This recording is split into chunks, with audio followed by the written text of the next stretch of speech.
السلام علیکم۔ آج کی اس ویڈیو میں ہم بات کریں گے پاکستان ٹیم جولائی میں دورہ انگلینڈ کے لیے روانہ ہوگی، جس میں 3 ون ڈے اور 3 ہی T20 میچز کھیلے جائیں گے۔ بھارتی ٹیم جون میں ICC ٹیسٹ چیمپئن شپ فائنل اور اگست ستمبر میں میزبان ٹیم کے خلاف 5 ٹیسٹ میچز میں حصہ لے گی۔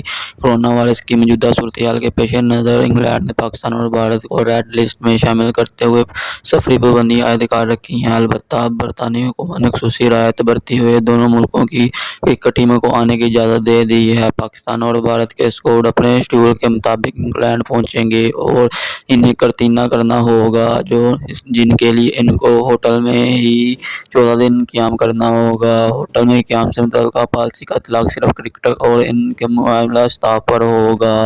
یہ سہولت حاصل نہیں ہوگی، البتہ اس ضمن میں کوئی حتمی پروٹوکول بنانے کے لیے بات چیت چل رہی ہے۔ حالات بہتر ہونے پر اہل خانہ کو بھی ساتھ رکھنے کی رعایت ہوگی۔ ہماری ویڈیو کو لائک کریں، شیئر کریں اور نیچے کمنٹ میں ضرور بتائیے کہ پاکستان ٹیم کا دورہ کیسا رہے گا۔ محمد عامر کو اس دورے میں کھیلنا چاہیے یا نہیں؟ ویڈیو کو لائک کریں، شیئر کریں اور نیچے کمنٹ میں اپنی ضرور رائے دیجیے گا۔ ہمارے چینل کو بھی سبسکرائب کیجیے گا۔ اللہ حافظ۔